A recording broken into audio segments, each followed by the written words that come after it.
ಪೂರ್ಣಮುಜಗಂಜ್ಯೋತಿ ವಿಮಲವಾದ ಮನವೇ ಕರ್ಪೂರದಾರುತಿ ಅಷ್ಟವರ್ಣದ ನಾನು ಶಿವಯನಗ ಮಾಡಿದ ಫಲದಿಂದ ಹುಟ್ಟಿದ ಮಗನೇನೆಂಬುದ ಬಿಡಿರೋ ನರಕವೇ ಪ್ರಾಪ್ತಿ ಜ್ಞಾನಿಗಳು ಒಡನಾಡಿರೋ.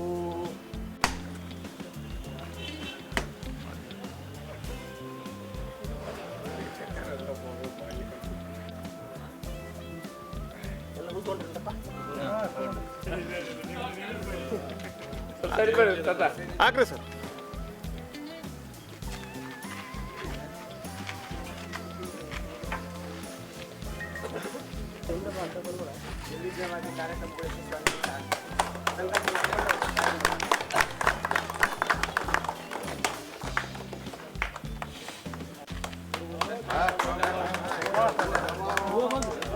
ಫುಲ್ಲು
ಸರ್ ಎಲ್ಲರೂ ಇಟ್ಕೊಂಡು ಈ ಕಡೆ ನೋಡಿ ಸರ್. ಸರ್ ಇಲ್ಲಿ ನೋಡಿ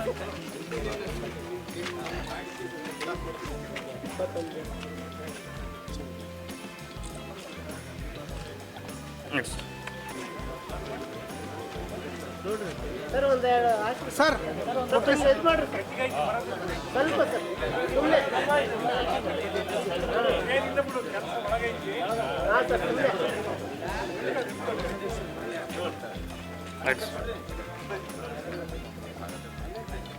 ರಿಪೋರ್ಟ್ಸ್ ಜಿಲ್ಲೆಗೆ 10 ಲಕ್ಷ ರೂಪಾಯಿಗಳನ್ನ ಈ ನವೀಕರಣಕ್ಕೆ ಕೊಟ್ಟಿದ್ದಾರೆ. ಈ ಸಂದರ್ಭದಲ್ಲಿ ಕಾರ್ಯಕ್ರಮ ಆಯೋಜಿಸಿದ ಅವರಿಗೆ ನಾವು ರಾಯಚೂರು ರಿಪೋರ್ಟ್ಸ್ ಗಳಿಂದ ಉತ್ಪೂರ್ವಕವಾಗಿ ಸ್ವಾಗತ ಕೋರ್ತೇವೆ. ಹಾಗೆಯೇ ರಾಯಚೂರು ರಿಪೋರ್ಟ್ಸ್ ಗಳಿಂದ ಉತ್ಪೂರ್ವಕವಾಗಿ ಸ್ವಾಗತ ಕೋರ್ತೇವೆ. ಈ ಸಂದರ್ಭದಲ್ಲಿ ಈ ನವೀಕರಣದ ಸಂದರ್ಭದಲ್ಲಿ ಈ ಕುರಿತಂತೆ ಒಂದು ಪ್ರಾಸ್ತಾವಿಕ ಈ ಕಾರ್ಯಕ್ರಮಕ್ಕೆ ಹೃದಯಪೂರ್ವಕವಾಗಿ ಸ್ವಾಗತವನ್ನು ಕೊಡ್ತೇನೆ. ಆಯೋಜನೆ ಮಾಡುವ ಮೂಲಕ ಕೇವಲ ಸುದ್ದಿ ಮತ್ತು ಒತ್ತಡದ ಜೀವನದಲ್ಲಿ ಪತ್ರಕರ್ತರು ಬೆಳಿತಾರೆ, ಅದರ ಜೊತೆಗೆ ವಿಚಾರಗಳನ್ನು ಕೂಡ ಕಥೆ ಕವನ ರೂಪದಲ್ಲಿ ಅವರು ಹೊರಗೆ ತರ್ತಿರ್ತಾರೆ. ಅಂತ ಒಂದು ವೇದಿಕೆಯನ್ನು ಕಲಿಸಿ ಸುಸಂದರ್ಭ ಕೂಡ ಮುಂದೆ ಇದೆ. ಅದರ ನಿಟ್ಟಿನಲ್ಲಿ ಬಾಡಿಗೆ ಅದ್ರ ಮೇಲೆ ಸಭಾಂಗಣ ಇದೆ.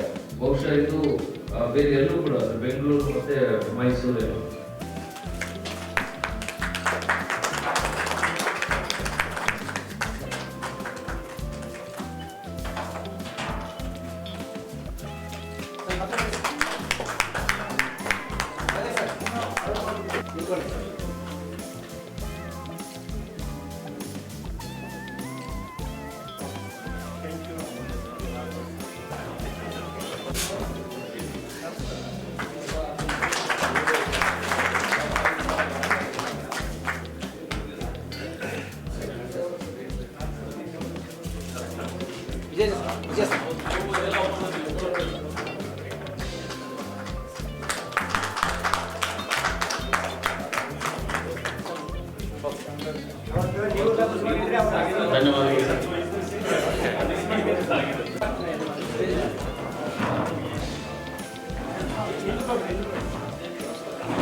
ಇದು ಪತ್ರಕರ್ತರ ತುರ್ತು ನಿಧಿಗಾಗಿ ಒಂದು QR ಕೋಡ್ ಕೂಡ ಕೊಡಲಾಗಿದೆ. ಇದಕ್ಕೆ ಅನುದಾನವನ್ನ ತಾವು ಕೂಡ ಸಾಧ್ಯವಾದಷ್ಟು ಮಾಡಲಿ ಅಂತ ಬಹಳ ಸಂತೋಷ. ಇವತ್ತು ರಾಜ್ಯದಲ್ಲಿ ಒಂದು ಸುಸಜ್ಜಿತವಾದಂಥ ಒಂದು ಪತ್ರಿಕಾ ಭವನ ರಾಯಚೂರಿನಲ್ಲಿ ಕೂಡ ಇರುವುದು ಹೆಮ್ಮೆಯ ವಿಷಯ. ಈ ಒಂದು ಹಿನ್ನೆಲೆಯಲ್ಲಿ ಕಳೆದ 25 ವರ್ಷಗಳ ಹಿಂದೆ ಈ ಸ್ಥಳವನ್ನು ಒಂದು ಪತ್ರಿಕಾ ಭವನ ಕಟ್ಟಬೇಕು, ಇಲ್ಲಿ ಪತ್ರಿಕಾಗೋಷ್ಠಿಗಳು ಇಲ್ಲೇ ನಡೀಬೇಕು, ಪತ್ರಕರ್ತರು ತಮ್ಮ ವರದಿಗಳನ್ನು ಇಲ್ಲಿಂದಲೇ ರವಾನಿಸಬೇಕು ಎನ್ನುವಂಥ ಯೋಚನೆಯನ್ನು ಇಟ್ಕೊಂಡು ಆಗಿನ ಸಂದರ್ಭದಲ್ಲಿ ನಾನು ಕೂಡ ನಗರಸಭೆ ಸದಸ್ಯನಾಗಿದ್ದೆ. ಆಗ ಬಹುಶಃ ಎಂ ಈರಣ್ಣವರು ಅಧ್ಯಕ್ಷರಾಗಿದ್ದಂಥ ಸಂದರ್ಭದಲ್ಲಿ ಈ ಪ್ರಸ್ತಾವನೆ ಸಭೆಯ ಮುಂದೆ ಬಂತು. ಸಭೆಯಲ್ಲಿ ನಾವೆಲ್ಲರೂ ಕೂಡ ಒಮ್ಮತದಿಂದ ಈ ಸ್ಥಳವನ್ನು ನಾವು ಪತ್ರಿಕಾ ಭವನ ಕಟ್ಟಲಿಕ್ಕೆ ಕೊಡಬೇಕು ಎನ್ನುವಂಥ ನಿರ್ಣಯದ ಹಿನ್ನೆಲೆಯಲ್ಲಿ ಇವತ್ತು ಕಟ್ಟಡ ತಲೆ ಎತ್ತಿ ನಿಂತಿದೆ. ಇವತ್ತು ಅದಕ್ಕೆ ಸಹಕಾರಿಯಾಗಿ ಸ್ಥಳವೊಂದೇ ಸಿಕ್ಕರೆ ಸಾಲದು, ಕಟ್ಟಡ ನಿರ್ಮಾಣ ಆಗಬೇಕು, ಸುಸಜ್ಜಿತವಾದ ಮೂಲಭೂತ ಸೌಕರ್ಯಗಳು ಬೇಕು ಎನ್ನುವ ಹಿನ್ನೆಲೆಯಲ್ಲಿ ಆಗಿನ ಎಲ್ಲ ಜನಪ್ರತಿನಿಧಿಗಳು, ವೆಂಕಟೇಶ್ ನಾಯ್ಕ ಅವರು, ಧರ್ಮಸಿಂಗ್ ಸಾಹೇಬರು, ಬೋಸರಾಜ್ ಅವರು ಎಲ್ಲರೂ ಕೂಡ ಕೈ ಜೋಡಿಸಿ ಇವತ್ತು ಈ ಕಟ್ಟಡ ನಿರ್ಮಾಣಕ್ಕೆ ಎಲ್ಲರೂ ಕೂಡ ಸಹಕಾರಿಯಾಗಿದ್ದಾರೆ ಎನ್ನುವ ಮಾತನ್ನು ಕೂಡ ನಾವು ಮರಲಿಕ್ಕೆ ಸಾಧ್ಯ ಇಲ್ಲ. ಭಾಳ 25 ವರ್ಷಗಳಿಂದ ಬದಲಾವಣೆಗಳಾಗಿವೆ. ಏನು ಆಧುನಿಕ ಪ್ರಪಂಚದಲ್ಲಿ ಸವಲತ್ತುಗಳು ಬೆಳೆದಂತೆಲ್ಲ ಆಧುನಿಕ ಪರಿಕರ್ಮಗಳು ಹೆಚ್ಚು ಬೇಕಾಗ್ತವೆ. ದಿನದಿಂದ ದಿನಕ್ಕೆ ಅವು ಹೊಸ ರೂಪವನ್ನು ತಾಳಿಕೊಂಡು ಹೊಸ ಒಂದು ಆವಿಷ್ಕರಣೆಯನ್ನು ಮಾಡುವ ಹಿನ್ನೆಲೆಯಲ್ಲಿ ಪ್ರತಿಯೊಂದು ವ್ಯವಸ್ಥೆ ಕೂಡ ನಡೀತಾ ಇದೆ. ಆ ಹಿನ್ನೆಲೆಯಲ್ಲಿ ಕೂಡ ನಮ್ಮನ್ನು ನಾವು ಮುಂದಕ್ಕೆ ತೆಗೆದುಕೊಂಡು ಅದರ ಜೊತೆಗೆ ಹೋಗುವಂಥ ಒಂದು ಯೋಚನೆ, ಚಿಂತನೆ ಖಂಡಿತವಾಗಿ ಕೂಡ ಇದು ಬೆಳವಣಿಗೆಯ ಒಂದು ಹಂತ. ಮತ್ತು ನಾವು ಕೂಡ ಆಧುನಿಕ ಜಗತ್ತಿನ ಜೊತೆಗೆ ನಾವಿದ್ದೇವೆ ಎನ್ನುವಂಥ ಯೋಚನೆ ಭಾಳ ಅಭಿವೃದ್ಧಿಪರವಾದಂಥದ್ದು. ಮತ್ತು ನಾವು ಯಾವುದೇ ಕಾರಣದಿಂದ ಹಿಂದೆ ಉಳಿದಿಲ್ಲ. ನಾವು ಕೂಡ ಈ ಹೊಸ ಜನ್ರೇಷನ್ಗೆ ಹೊಂದಿಕೊಳ್ಳುವಂಥ ಹಿನ್ನೆಲೆಯಲ್ಲಿ ನಾವು ಕೂಡ ಮುಂದೆ ಬರ್ತೀವಿ ಎನ್ನುವಂಥ ಹಿನ್ನೆಲೆಯಲ್ಲಿ ಇಲ್ಲಿ ಫರ್ನಿಚರ್ ಆಗಿರ್ಬೋದು, ಇನ್ನಿತರ ರಿಪೇರಿ ಕೆಲಸಗಳಾಗಿರ್ಬೋದು, ಇವೆಲ್ಲವೂ ಕೂಡ ವ್ಯವಸ್ಥಿತವಾಗಿ ಆಗಬೇಕು ಎನ್ನುವಂಥ ಹಿನ್ನೆಲೆಯಲ್ಲಿ ಸುಮಾರು 1 ತಿಂಗಳ ಅಥವಾ 2 ತಿಂಗಳ ಹಿಂದೆ ನಮ್ಮ ರಜಾಕ್ ಅವರು, ನಮ್ಮ ವಿಜಯ್ ಅವರು ಮತ್ತು ದರೂರ್ ಎಲ್ಲರೂ ಇದ್ದಂಥ ಸಂದರ್ಭದಲ್ಲಿ ಬಂದು ಈ ಒಂದು ನವೀಕರಣಕ್ಕೆ ಒಂದು ಅನುದಾನವನ್ನು ಬೇಕು ಎನ್ನುವಂಥ ಪ್ರಸ್ತಾವನೆ ಇಟ್ಟರು. ಆ ಸಂದರ್ಭದಲ್ಲಿ ಆಗಲೇ ಅನುದಾನ ಎಲ್ಲ ಮುಗಿದೋಗಿತ್ತು. ಎಲ್ಲ ಕೂಡ ನಾನು ಬೇರೆ ಬೇರೆ ಕಡೆ ಅಭಿವೃದ್ಧಿ ಕೆಲಸಗಳಿಗೆ ಕೊಟ್ಟಿದ್ದೆ. ಸೊ ನನಗೆ ತಲೆಯಲ್ಲಿ ಬಂತು, ಮೊದಲದಾಗಿ ಬಂದಿದ್ದಾರೆ, ನನ್ನ ಕೊಡುಗೆ ಕೂಡ, ನನ್ನ ಪಾಲುದಾರಿಕೆ ಕೂಡ ಇರಬೇಕು ಎನ್ನುವಂಥ, ಅದು ಸ್ವಾರ್ಥನೋ ಅಥವಾ ಇನ್ನೊಂದು ಯಾವ ರೀತಿಯಲ್ಲಿ ಅಂದ್ಕೊಂಡ್ರೆ ಸರಿ, ನಾನು ಬೇರೆ ಕೆಲಸವನ್ನು ಬದಲಾವಣೆ ಮಾಡಿ ಅನುದಾನವನ್ನು 10 ಲಕ್ಷವನ್ನು ಇಲ್ಲಿ ಒದಗಿಸಲಿಕ್ಕೆ ಒಂದು ಆಲೋಚನೆ ಮಾಡಿ, ಅದಕ್ಕೆ ನಮ್ಮ ರಜಾಕ್ ಅವರು, ದರೂರ್ ಅವರು, ವಿಜಯ್ ಅವರು ಮುಖ್ಯ ಕಾರಣೀಭೂತರಾದರು. ಆ ಹಿನ್ನೆಲೆಯಲ್ಲಿ ಇವತ್ತು ಅದು ಅನುಮೋದನೆ ಕೂಡ ಬಂದಿದೆ. ಇವತ್ತು ಕೆಲಸವನ್ನು ಕೂಡ ನೀವು ಪ್ರಾರಂಭ ಮಾಡ್ಬೋದಾಗಿದೆ. ಈ ಹಿನ್ನೆಲೆಯಲ್ಲಿ ನಾನು ನಿಮ್ಮೆಲ್ಲರಿಗೆ ಅಭಿನಂದನೆಗಳನ್ನು ಸಲ್ಲಿಸ್ತೇನೆ. ಇದು ಭಾಳ ಸುಸಜ್ಜಿತವಾಗಿ ಎಲ್ಲ ಸೌಕರ್ಯಗಳನ್ನು ಹೊಂದಿಕೊಂಡಿರುವಂಥ ಪತ್ರಿಕಾ ಭವನ ಆಗಬೇಕು.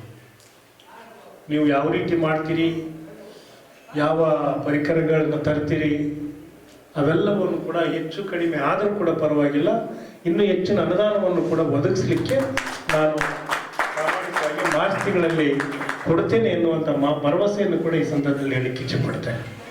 10 ಲಕ್ಷ ರೂಪಾಯಿನಲ್ಲಿ ಏನಾಗ್ತದೋ ಏನಾಗೋದಿಲ್ಲ ನನಗೆ ಗೊತ್ತಿಲ್ಲ.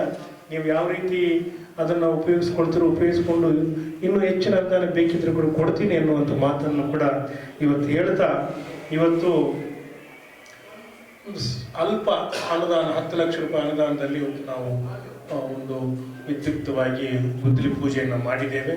ಇವತ್ತು ಬಿಜನಗಿರಿ ಗ್ರಾಮದಲ್ಲಿ ಅಲ್ಲಿನ ಆಂಜನೇಯ ದೇವಸ್ಥಾನಕ್ಕೆ 15 ಲಕ್ಷ ರೂಪಾಯಿ ಕಾಂಪೌಂಡ್ ನಿರ್ಮಾಣಕ್ಕೆ ಮತ್ತು 5 ಲಕ್ಷ ರೂಪಾಯಿ ಚರಂಡಿ ನಿರ್ಮಾಣಕ್ಕೆ ಅಲ್ಲಿ ಕೂಡ ಗುದ್ದಲಿ ಪೂಜೆಯನ್ನು ಮಾಡಿಕೊಂಡು ಬಂದಿದ್ದೇವೆ.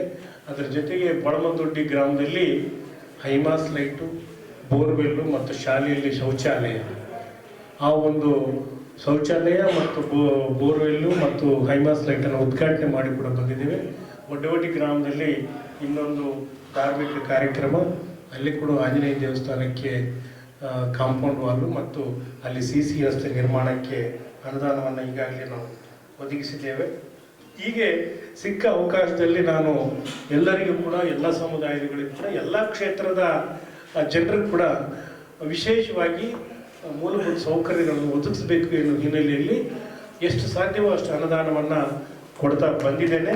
ಮತ್ತು ಎಲ್ಲರೂ ಕೂಡ ಸರ್ಕಾರದ ಫಲಾನುಭವಿಗಳಾಗಬೇಕು ಎನ್ನುವಂಥ ಉದ್ದೇಶ ನನ್ನದಾಗಿದೆ. ಅದರ ಜೊತೆಗೆ ಏನು ರಾಯಚೂರಿನ ಎಲ್ಲ ಸರ್ವಾಂಗೀಣ ಅಭಿವೃದ್ಧಿ ಆಗಬೇಕು, ಜನಪ್ರತಿನಿಧಿಗಳೆಲ್ಲರೂ ಕೂಡ ಕೈ ಜೋಡಿಸಿ ಅಭಿವೃದ್ಧಿಯನ್ನು ಮಾಡಬೇಕಾದಂಥ ಅವಶ್ಯಕತೆ ಇದೆ.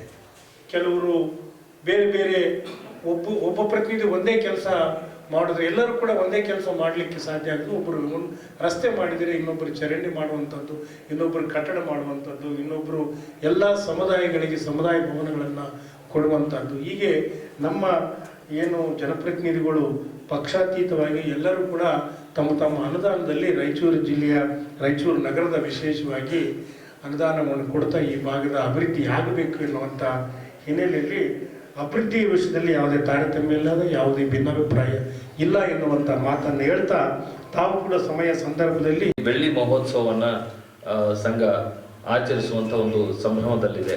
ಈ ಒಂದು ಹಿನ್ನೆಲೆಯಲ್ಲಿ ತುಂಬ 25 ವರ್ಷದ ಕಟ್ಟಡ, ಅದಕ್ಕೆ ಒಂದಷ್ಟು ಒಂದು ಆಧುನೀಕರಣ ಬೇಕಾಗಿತ್ತು. ಹಾಗಾಗಿ ನಾವು ವಸಂತ್ ಕುಮಾರ್ ಸರ್ ಅವ್ರನ್ನ ಭೇಟಿಯಾದಾಗ ಅವರು ಮಾತಾಡೋದೇ ನಮಗೆ ಆಯಿತು ಏನು ಕೆಲಸ ಮಾಡಿ ಅನ್ನುವಂಥದ್ದು ಆಶ್ವಾಸನೆಯನ್ನು ಕೊಟ್ಟು ಆಯಿತು ಅನುದಾನನೂ ಕೊಡ್ತೀನಿ ಅನ್ನುವಂಥದ್ದು ಹೇಳಿದರು.